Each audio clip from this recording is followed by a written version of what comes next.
로마서 1장 17절과 레위기 19장 2절 말씀입니다. 먼저 로마서 1장 17절 말씀입니다.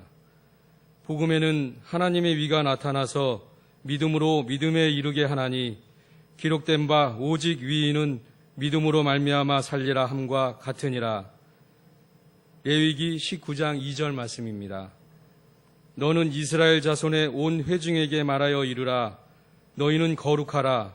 이는 나 여호와 너희 하나님이 거룩함이니라. 아멘.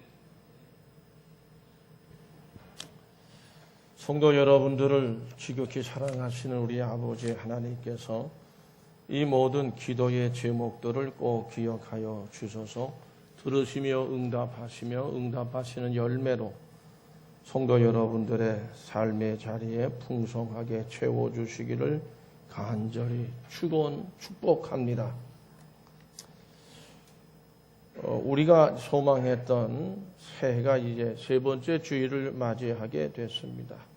그동안 우리의 예상보다도 포근했던 겨울 날씨였다고 생각을 했는데 그제부터 아주 매서운 칼바람이 부는 맹추위가 찾아왔습니다.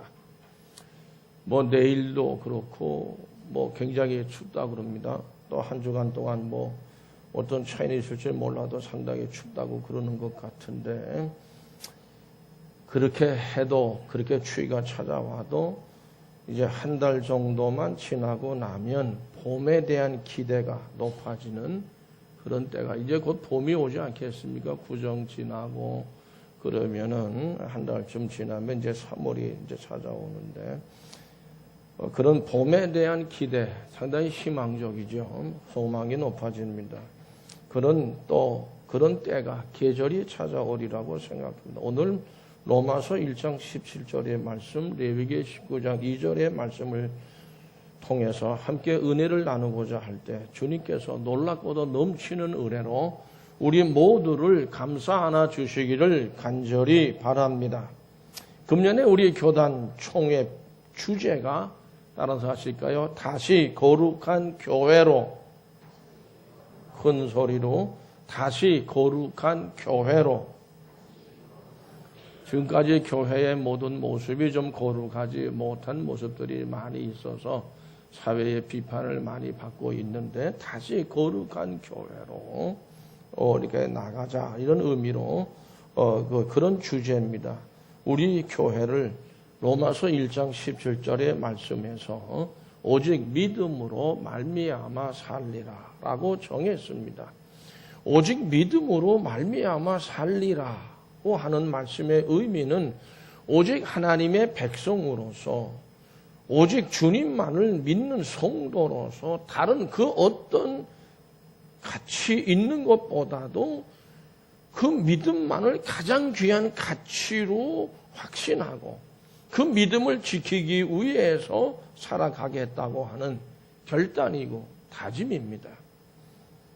그 어떤 세상 것이 아무것도 섞이지 않는 순결한 믿음을 말합니다. 오직 믿음으로 말미암아 사는 그런 믿음의 삶을 살겠다고 하는 다짐이죠.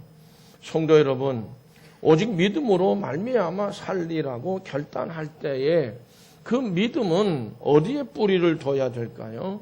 그렇습니다. 하나님의 말씀입니다.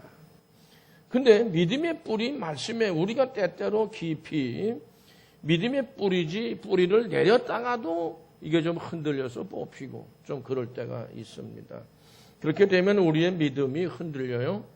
그로 인해서 우리의 삶의 최고 가치인 믿음으로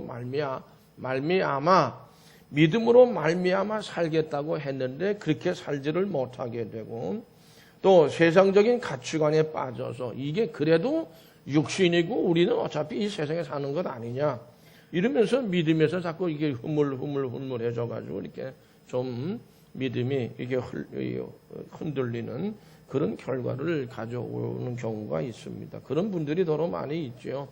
결과적으로 그게 깊어지고 심해지게 되면 믿음에서 떨어집니다. 그걸 믿음의 타락이라 이렇게 얘기를 하죠. 깊은 죄악의 수렁에 빠질 수도 있습니다. 세상의 불순물로 오염이 돼가지고 참만 예수 믿는다고 하면서도 예수 믿는 사람 같지 않은 그런 모습을 보이는 경우가 있습니다. 하나님의 백성들의 이러한 모습은 그렇게 되면 결국 사회, 민족, 국가를 또 우리 가정을, 교회를 파괴하는 모습으로 나타날 수 있다. 저는 그렇게 생각합니다. 크고 작은 많은 공동체들이 믿음으로 시작을 하고 믿음으로 나가던 그런 모습에서 결국 무너지고 끝내는 그 공동체 전체가 암흑 속으로 빠져들어. 우리 사회, 국가, 민족도 역시 마찬가지. 암흑 속으로, 혼돈 속으로 빠져들게 된다. 그러므로 우리는 하나님의 말씀에 뿌리를 깊이 내려서 그 순결한 믿음으로 말미암아 그 믿음으로 말미암아 살아가는 성도들이 되기 위해서 힘써야 할 줄로 믿습니다. 구약 성경에 보면 요시야라는 왕이 나옵니다. 이 요시야 왕은 하나님을 잘 섬기고 정직하게 행하는 왕이었습니다. 이 요시야 왕이 그 자신의 믿음으로 성전을 보니까 좀 여러 가지로 많이 못 쓰게 된 것도 많고 그래서 우리의 신앙이 이러면 되겠느냐. 성전을 수리하자. 요즘 식으로 얘기하면 리모델링을 하자. 뭐 이렇게 해서 이제 성전 수리하는데 수리하는 도중에 천정에서 지금까지 못 보던 모세의 율법이 적혀져 있는 두루마리, 그러니까 지금 성경책이에요. 이게 발견이 됐어요. 그걸 갖다 드리니까 이 왕이 읽어보니까 지금까지 못 보던 성경인데 모세의 율법인데 이거 완전히 새로운 거란 말이죠. 그 말씀을 읽으면서 굉장한 은혜를 받았습니다. 그래서 이 책은 보자. 나중에 이제 요게 무슨 성경책이냐면 그때까지는 창세기, 출애굽기, 레위기, 민수기 4권밖에 없었어요. 모세의 율법이. 근데 마지막에 지금 우리가 갖고 있는 성경책이 뭐죠? 5번째가 신명기서입니다. 이게 그때 발견된 성경책이에요. 두루마기인데 그걸 읽다 보니까 너무 은혜를 받아서 백성들에게 서기관들이나 그 선지한테 훌라라고는 선지한테 줘가지고 쫙 읽어주라고 그랬어요. 왕의 은혜를 받아요. 백성들이 그 말씀을 들으면 지금까지 듣지 못하던 말씀을 듣다 보니까 너무너무 은혜를 많이 받았어요. 그 말씀을 읽는 가운데서 놀라운 역사가 일어납니다. 철저한 회개 운동이 일어났어요. 지금까지 우리 신앙생활에 뭔가 좀 잘못됐다. 하나님도 좋고 또 다른 어떤 이방 종교, 우상도 좋고 뭐 이런 식으로 막 섞여 있었거든요.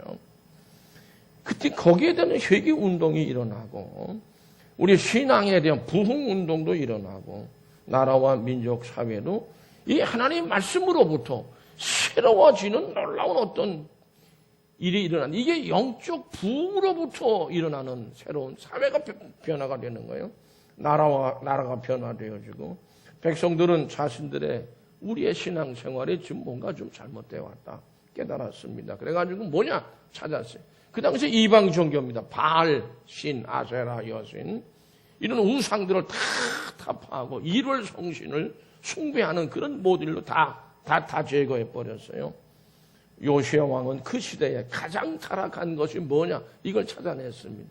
성전 안에서 하나님과 이런 무상신들하고 같이 제사를 같이 드렸다는데 그들에게 이거 아닙니다. 이건 예배가 타락을 한 거예요. 성전에서의 예배의 회복 가장 중요한 신앙의 정결함이고 어떻게 보면 새롭게 돼야 할 그런 일들 글쎄 개혁이라는 말을 써도 되는지는 모르지만은 예배를 완전히 이건 하나님만을 섬기는 정말 오직 믿음으로 말미암아 산다는 이 믿음으로 드려야 될 것이 예배지요. 이러한 요시야를 향해서 하나님이 평가를 합니다. 열왕기하 23장 25절 말씀 다 같이 읽어보죠. 요시야와 같이 마음을 다하며 뜻을 다하며 힘을 다하여 모세의 모든 율법을 따라 여호와께로 돌이키는 왕은 요시야 전에도 없었고 후에도 그와 같은 자가 없었다. 하나님이 요시야 왕의 신앙과 믿음을 향한 평가입니다. 전에도 이런 사람이 없었고 후에도 이런 사람은 이제 없다는 거죠.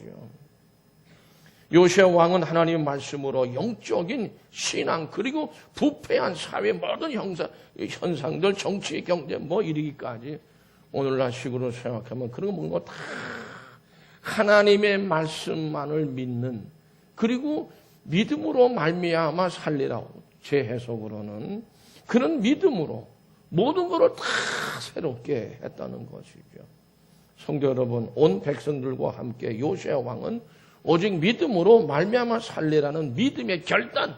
이제는 우리 민족은 이와 같은 하나님의 백성들이 되어야 된다. 이런 다짐과 결단을 한 겁니다. 우리들도 그러한 다짐과 결단을 할 수 있기를 간절히 축복합니다. 로마서 1장 17절 말씀 같이 읽어보실까요? 복음에는 하나님의 의가 나타나서 믿음으로 믿음에 이르게 하나니 기록된 바 오직 의인은 믿음으로 말미암아 살리라 함과 같으니라. 아멘. 복음은 우리가 죄의 용서를 받고 구원을 이제 받게 됐다라고 하는 것입니다. 이게 복음입니다. 근데 거기에 그 하나님의 의가 나타나. 하나님의 의는 뭘까요? 우리가 죄를 용서받을 수 있는 길이 없습니다. 구약 성경에서 어떤 소든 양이든 짐승을 잡아서 피를 내가지고 드려도 그때에 지은 죄만 용서받지 우리의 모든 죄가 다 용서받는 건 아닙니다. 결국 그런 가운데 하나님께서 이 죄인들을 구원하시기 위해서 하나님의 의라고 하는 건 딴 거 아닙니다.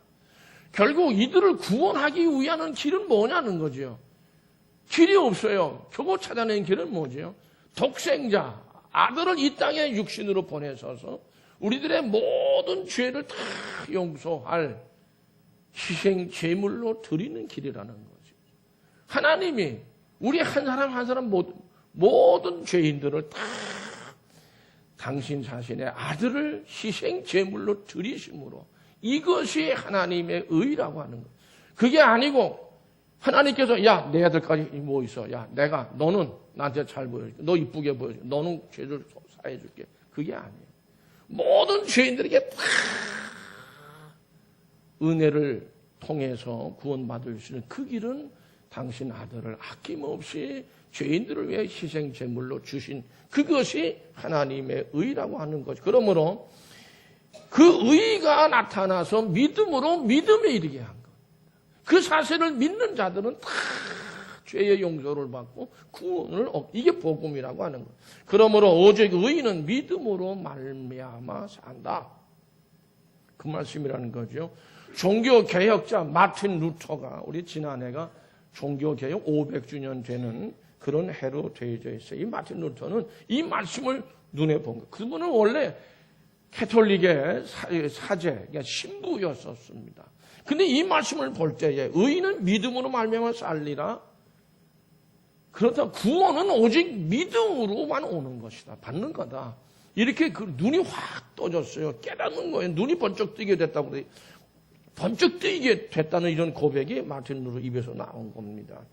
마틴 루터가 오직 믿음으로라고 하는 구원의 길을 발견하게 되고 그 심령 속에서 새로운 변화가 일어나게. 그 당시에 캐톨릭에서는 뭐냐면은 행위로도 구원에 이를 수 있다는 생각들을 했어요. 그래서 이 헌금통이 뭐 이게 쇠로 만든 통인지 몰라도 금하든 은하든 탁 이렇게 여기다 넣으면은 이 금화가 짤랑하고 떨어진다. 그래 짤랑하는 소리에 천국문이 확 열린다. 이렇게들 가르쳤어요. 신부들이. 그게 아니라는 거죠. 이 마틴 루터는 오직 믿음으로 하나님이 우리를 사랑하셔서 그 독생자를 희생 제물로 골고다해서 십자가에 못 박고 그 보혈의 피로 우리가 그걸 믿음으로 우리가 구원을 얻는 것이라고 하는 이러한 굉장한 그 확신이 결국에는 이 불길이 종교개혁의 횃불을 들게 했던 겁니다. 성도 여러분, 성경은 예수님의 이야기예요. 하나님의 아들입니다. 우리의 죄의 희생제물 되어주신 분입니다. 성경에는요 3만 명의 인물이 등장을 한답니다. 책 가운데 가장 많은 사람의 이름이 등장하는 책이 성경책이랍니다. 그러나 예수라는 이름 외에 어떤 이름도 우리가 구원을 받을 수 있는 이름이 아니라는 거죠. 3만 명의 이름 중에서도 예수의 이름 이외에는 구원을 받을 이름으로 우리에게 주지 않으셨다는 거죠. 하나님은. 성도 여러분, 성경은 하나님의 말씀은 그리스도인의 신앙, 행위의 근거입니다. 하나님 말씀 없이는 우리의 신앙의 어떤 행위, 뭐를 어떻게 믿고 어떻게 신앙을 해야 되냐 이걸 우리 알 수가 없어요. 그러나 성경 말씀이 그걸 우리한테 가르쳐줘요. 이럴 때는 말씀에 보면 이렇게 행하라고 그랬다. 야, 이럴 때는 이건 말이 이런 믿음의 모습이다. 이 근거가 전부 성경 말씀이라고 하는 거죠. 여러분, 우리 장로교 신조라는 게 있어요. 그 신조 중에 제1조는 이렇게 말씀합니다. 같이 읽어보시죠. 신구약 성경은 하나님의 말씀이니 신앙과 행위에 대해 정확무오한 유일의 법칙이다. 하나님 말씀은 우리의 신앙과 행위에 대해서 정확무오한 아무런 의미 없는 완전한 유일의 법칙, 하나밖에 없는 법칙이다. 이것 이외에 다른 법칙은 없다. 그렇게 되어져 있습니다. 그리스도인은 하나님의 감동으로 된 말씀인 성경을 그 말씀 그대로 믿고 성경의 가르침대로 살아야 합니다. 성경은 신앙과 행위의 법칙이기 때문에 신앙인들의 삶의 행위가 따라서 하실까요? 성경적이어야 한다는 거예요. 최근 우리 한국교회가 사회로부터 많은 비난을 받고 있습니다. 그 이유는 행위가 신앙과 내가 고백하는 신앙과 일치하지 못하기 때문에 그렇습니다.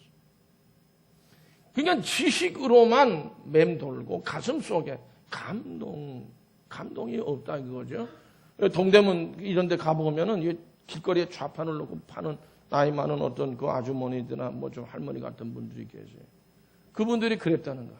어느 한 분이 어떤 아주 건장한 남자분이 좀 나이가 드시면 걸어가니까 저분은 교회에 나가는 장로님인데도 참 좋은 사람이라고. 그분들에게는 교회 장로 그러면 아주 못된 사람으로만 인식되어 있어요. 근데 저분은 아니다. 이게. 장로라도 그렇게 좋을 수가 없다. 좋은 사람이라고. 이런 평을 받을 정도가 됐다고 말이죠. 가끔 하던 얘기긴 하지만은.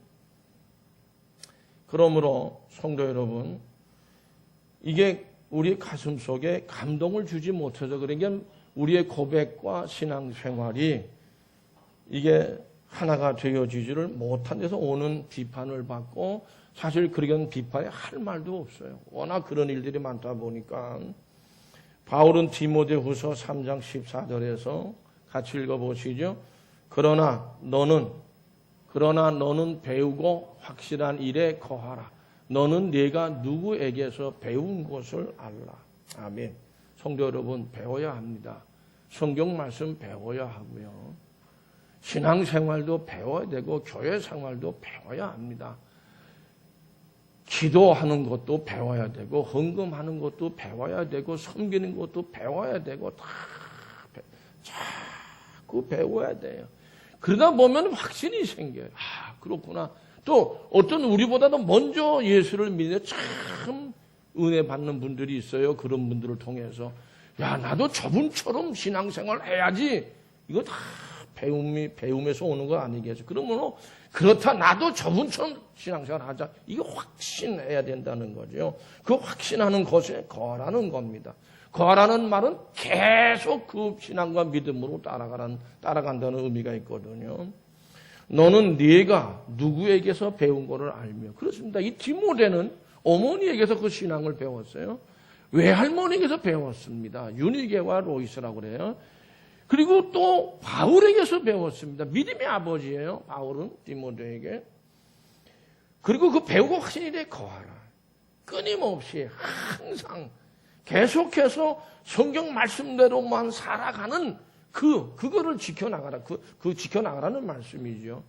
러시아 모스크바에 가면 크레물린, 거기에 크레물린 박물관이라는 데가 이제 있다고 하는데 저는 갔을 때도 못 들어가봤어요. 잘 몰라가지고. 근데 거기 가면 이 러시아는 원래가 정교회입니다. 이 서구로 파가 있고 동구로 파가 있어요. 이게 루마니아 이렇게 해가지고 쭉 유고슬라비아 쭉 올라가서 이제 폴란드 올라가서 러시아. 이게 전부 정교회라고 하는 겁니다. 우리 한국에도 한국 정교회라고 좀 앞에 총 본부가 있어요. 정교회는 원래 로마 캐톨릭이 생기기 전에 있었던 그 캐톨릭 원래 원뿌리가 그 정교회입니다. 근데 이게 로마 캐톨릭으로 갈라져 나가고 그게 더 커졌어요. 그래서 이건 작아지고 어쨌든 러시아는 98%가 다 러시아 정교회 기독교 신자들입니다. 국민들의 98%가 그렇게 되어져 있다는 거죠. 근데 이제 그 당시에 이제 아마 그 사제들인가 신부들의 성의 입는 거 있잖아요. 우리 목사님들 가운 같은 거 입는데 이런 성의 또 그 당시에 사용하던 성경책 이게 전시되어져 있다고 그래요. 근데 사제들의 그 신부들의 성의가 너무 엄청나게 그렇게 화려하답니다. 뭐 그래봐야 보석 같은 거 막 붙여놓고 굉장하답니다. 그리고 성경책도 이게 뭐 가죽이 된 거 뭐 비싼 건데 이 가죽 정도가 여기다가 그냥 다이아몬드를 수백 개를 앞뒤로 해가 다 박아놨다. 그런 성경책이 전시되어져 있다는 거예요. 아주 그냥 보물 중에 보물이에요. 아니 다이아몬드가 어쨌든 얼마나 작은지는 몰라도 수백 개가 박혀져 있다니까. 볼셰비키 혁명이 아마 1910년, 10몇 년에 아마 있었던 것 같은데 공산혁명이 일어날 당시에 사제들은요. 그런 성의, 자기가 있는 그 신부들이 성의, 그 다음에 성경이 얼마만큼 더 화려하게 장식하고 있나. 성경책, 그 거표지에. 이런 거, 그런 걸 갖고 있으면 그걸 막 자랑했다고 그럽니다. 그 당시의 관심은 말씀이 아니라. 그건 뭐를 의미하냐면 성경 장식, 성의 장식에 관심이죠. 성경은 이러한 이거를 우리가 교회의 부패, 사제들의 부패, 성도들의 타락한 신앙 이런 모습으로 설명하는데 전 국민에 그렇기 때문에 98%가 종교의 교인인데 크리스천들인데 러시아가 어떻게 변질됐어요? 공산주의의 종주국이 돼버렸어요.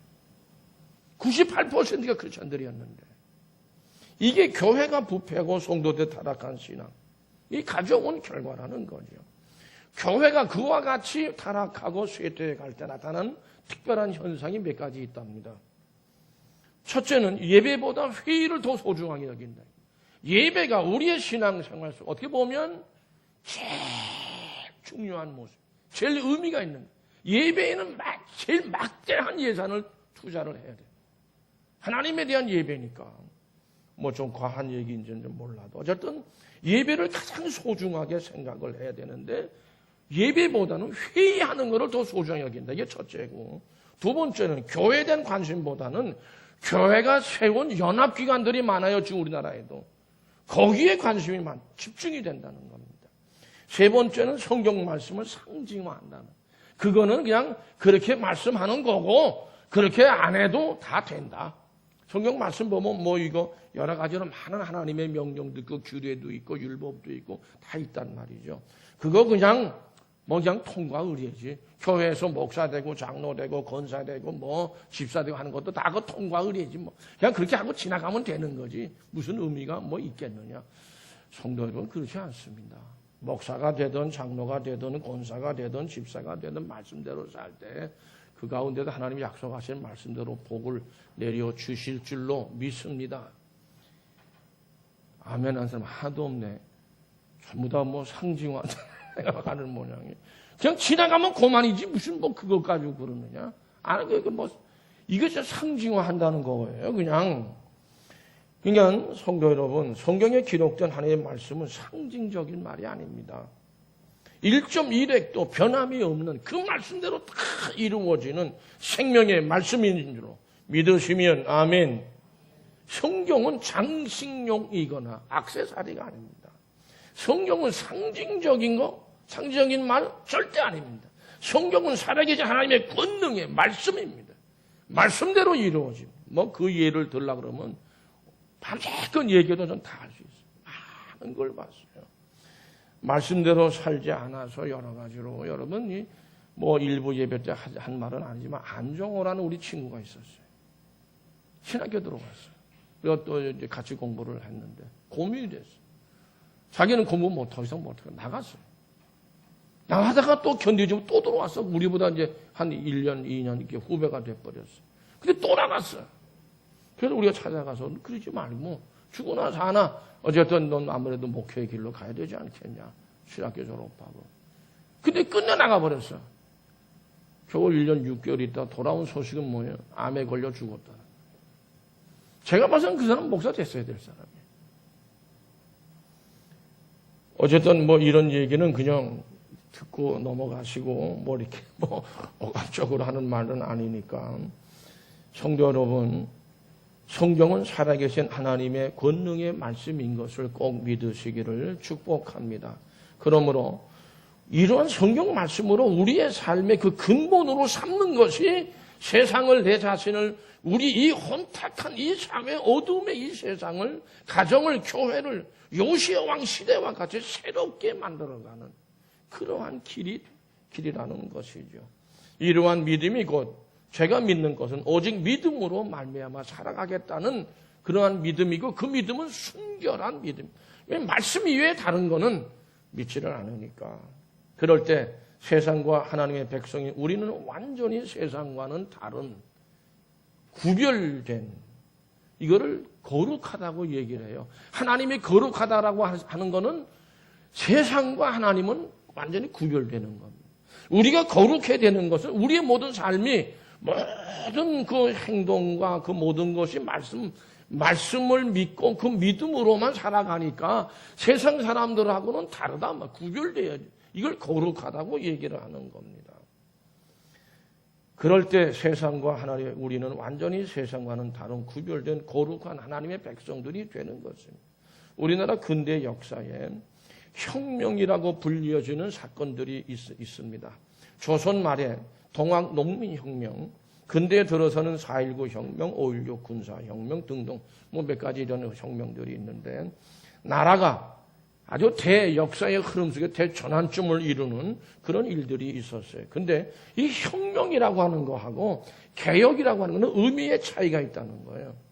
혁명이라고 하는 거는 다른 사람을 쳐서 너 잘못된, 너 이거 고쳐! 이게 혁명이고요. 개혁이라고 하는 거는 자기를 치는 겁니다. 자기를 쳐서 내가 이거 잘못됐으니까 내가 이거 고쳐야 된다. 이게 개혁이라고 하는 거죠. 중세기의 마틴 루터를 중고 일어난 종교 개혁이라고 하는 것은 결국에는 자기를 친 거예요. 내가 잘못 믿었다는 거죠. 어떤 공덕을 많이 베풀면 구원받는 줄 알았는데 그게 아니다. 오직 누구에게나 다 믿기만 하면 다 구원받는다. 그렇게 자기를 친 거예요. 종교 개혁은 누구를 탓하고 치려고 한 것이 아닙니다. 거기서 루터가 변화되어지면서 같이 동조자리 나오고 그들이 변화되어지고 그러면서 중세기를 다 변화시킨 것이라는 말이죠. 성경 말씀의 뜻대로 따르고 또 그렇게 살려고 하는 운동이 종교 개혁이었고, 하나님 말씀이 성경으로 돌아가야 된다. 이것이 중세기의 종교 개혁이었어요. 결국 이 종교 개혁 운동이 중세기에 암흑과 어둠과 혼돈에 있었던 그 중세기가 변화가 오는 그런 결과를 가져오게 된 것입니다.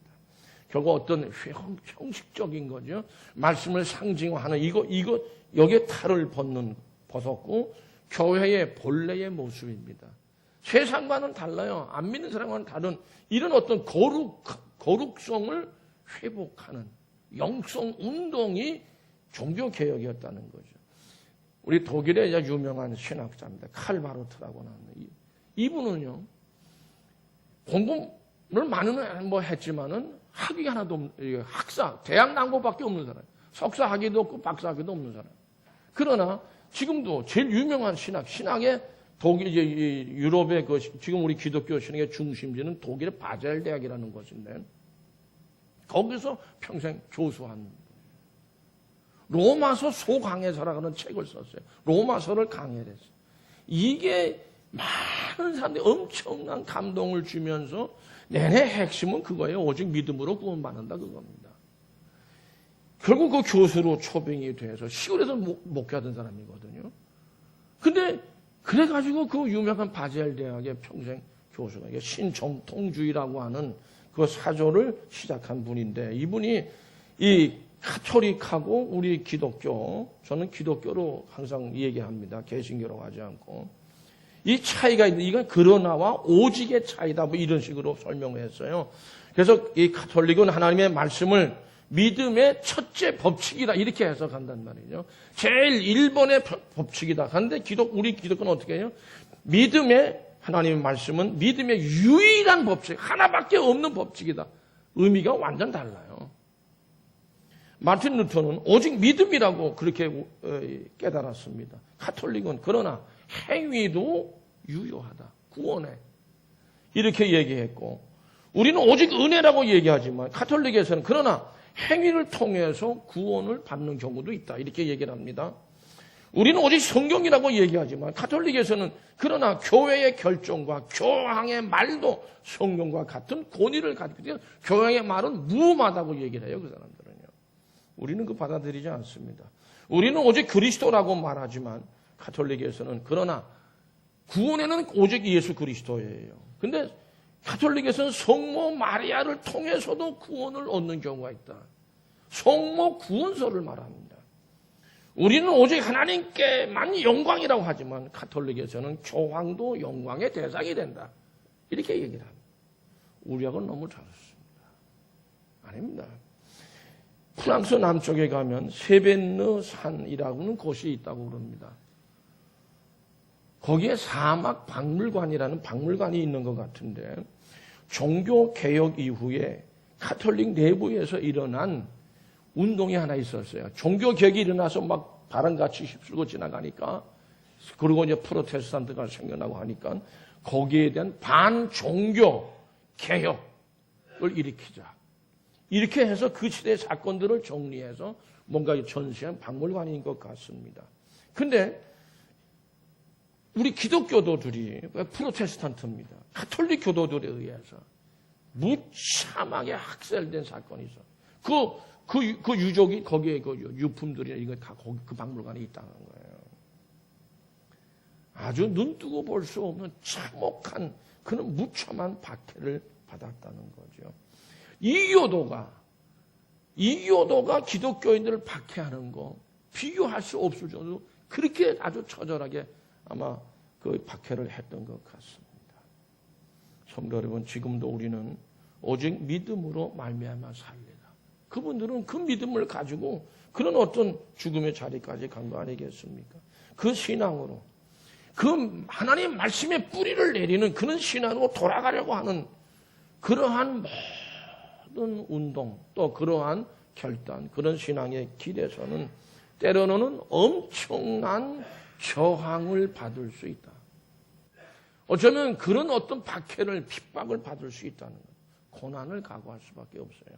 루터가 죽음을 각오하고 종교 개혁의 깃발을 가지고 오직 믿음으로 말미암아 살리는 신앙으로 돌아가는 그런 믿음 거기에서 종교 개혁에 굉장히 힘을 얻은 거였죠. 성도 여러분, 사실은 뭐 어떤 개혁을 하겠다고 개혁 운동하자 이렇게 한 거는 아니에요. 이 믿음으로 돌아가자 했는데 이게 이제 외부에서 볼 때는 이게 종교 개혁으로 이렇게 본 거죠. 성도 여러분, 우리 교회가 우리 모든 성도들이 세상과는 구별되는 신앙의 삶으로 돌아가야 되는데 그 기준은 하나님의 말씀이라 성경으로 돌아가야 한다는 겁니다. 성경으로 돌아갈 때 비로소 이루어질 수 있는 길이 바로 그러한 새로운 변화라고 하는 거죠. 우리 마음은요, 어떤 이성이나 경험으로 바뀌어질 수 없어요. 새로워질 수 없습니다. 오직 하나님의 말씀으로만 우리는 새로워질 수 있다고 믿습니다. 성도 여러분, 하나님의 말씀을 멀리하고 사람의 말이나 교회의 결정에 더 큰 권위를 두었던 교회가 성경을 오직 하나님의 말씀으로만 믿고 그 말씀대로만 그 믿음을 살아가겠다고 하는 그런 순결한 믿음으로 돌아갈 때 우리는 진정한 하나님의 백성들 그리고 주님을 믿고 의지하는 거룩한 믿음의 사람들, 세상과는 다르게 구별되어지는 그런 믿음으로서 정말 하나님이 기뻐하시는 요시야 왕과 같은 전에도 없었고 후에도 없는 그런 성도가 될 수 있다고 믿습니다. 거룩한 성도라고 할 때 거룩하다라고 하는 말은 히브리어로 카데시라고 그러고 우리 헬라어로는 하기오스라고 하는데 두 가지 다 의미가 잘라서 떼어놓다. 히브리의 의미는 칼로 잘라서 떼어놓다는 의미가 있고 헬라어에는 분리되다라고 하는 이런 의미가 있는 단어들입니다. 그러므로 거룩하다라고 하는 것은 세상과 구별되는데 잘라서 떼어놓은 거예요. 그러니까 세상과 다른데 칼로 잘라서 띄우는. 글쎄 뭐 종양을 뭐 잘라내야 된다는 말을 뭐 최근에 뭐 왔다 갔다들 하는데 그와 같이 뭔가 딱 잘라내야 된다. 거룩한 그리스도는 세상 사람들과는 모든 면에서 구별이 돼야 됩니다. 하나님은 나는 거룩한 하나님이다라고 말씀하셨습니다. 레위기 19장 2절 말씀 다 같이 함께 읽어보시죠. 너는 이스라엘 자손의 온 회중에게 말하여 이르라 너희는 거룩하라. 이는 나 여호와 너희 하나님이 거룩함이니라 말씀했고 이사야 6장 3절 말씀 같이 읽어보실까요? 서로 불러 이르되 거룩하다 거룩하다 거룩하다 만군의 여호와여 그의 영광이 온 땅에 충만하도다 하더라. 아멘. 이건 천사들이 찬양한 거예요. 하나님이 거룩하다 거룩하다 이게 찬양이었는데 결국 거룩은 하나님께 대한 찬양입니다. 그러므로 우리가 거룩한 삶을 사는 것은 그게 하나님을 향해 찬양하는 삶의 모습이라는 거죠. 하나님께 대한 찬양은 하나님의 거룩하심을 높이 받드는 겁니다. 하나님의 거룩하심을 높이고 찬양할 때 온 성도들과 교회는 더 거룩하게 구별되고 그러한 성도들과 교회는 그 거룩함을 세상으로부터 어떻게 해요? 세상이다. 우리도 저와 같이 되자. 이런 인정을 받게 되죠. 베드로전서 1장 15절 말씀 같이 함께 읽습니다. 오직 너희를 부르신 거룩한 이처럼 너희도 모든 행실에 거룩한 자가 되라. 행실에 거룩한 자가 되라. 입으로만 말로만이 아니라는 겁니다. 그러므로 우리가 거룩해야 하는 것은 하나님이 거룩하시기 때문에 우리가 거룩해야 됩니다. 유대인에게 코셔라고 하는 정결한 음식이 있다고 그럽니다. 그러니까 이거는 뭐냐면 유대인의 율법대로 만들어지고 생산해낸 그러한 그 음식을 말한다고 하는데 율법이 그 많은 제품, 율법이 금해서 이건 먹지 못한다, 이건 먹지 마라 하는 것들은 사용하지 않고 또 이게 뭐 어떤 이게 뭐 채소나 이런 거로 수확을 하잖아요. 했을 때 11조를 드린 거, 11조를 드린 것만 가지고 이제 이만큼 했으면 11조만큼 띄어서 하나에 드리고 난 그것 가지고 만든 거, 그걸 코셔라고 정결한 음식이라고 얘기를 한답니다. 과일도 그렇고요. 그러니까는 채소나 과일 그런 모든 제품에 코셔란 그 재료가 음식의 재료가 있대요. 이것들은 처음 재배할 때부터 특별하게 구별을 해서 만들어서 정말 하나님의 말씀에 순결한 믿음과 같이 깨끗한 그런 것들이죠. 성도 여러분, 내 자신의 것을 정결하게 만드는 이런 준비와 자세가 우리의 신앙생활에도 있어야 되지 않겠습니까? 그 믿음의 자세가 바로 오직 믿음으로 말미암아 살리라고 하는 그 순결한 믿음의 자세. 여러분, 이런 얘기를 미안하다만 그냥 들어오다가 주머니 뒤져가지고 지갑 빼가지고 그냥 헌금 쓱 하는 거 하고 집에서부터 토요일 날서부터 기도하면서 헌금 봉투에 딱 적어서 헌금 준비해가지고 와서 헌금하는 거고 뭐가 여러분 다르지 않겠어요? 뭐가 달라도 다르지 않겠어요? 이런 자세라고 하는 거죠. 모세가 광야에서 성막을 지었고 완성을 했습니다. 그때 성막에 하나님이 받으신다는 의미로 하나님의 영광으로 꽉 가득했습니다. 솔로몬이 성전 복원을 하고 또 복원 기도를 했어요. 그때 그 기도를 마쳤을 때 불이 하늘에서 내려왔습니다. 성전이 하나님의 영광으로 가득 찼습니다. 교회는 우리의 신앙생활은 하나님의 영광이 가득해야 하고 그 영광이 세상에 드러나야 된다. 결국 우리는 빛이라고 그랬어요. 예수님도. 그렇습니다. 하나님의 성도들과 교회가 오직 믿음으로 말미암아 살리란 이 믿음으로 충만할 때 하나님의 영광이 가득한 교회, 믿음의 사람들로서의 그리스도인들, 믿음의 가정들이 될 줄로 믿습니다.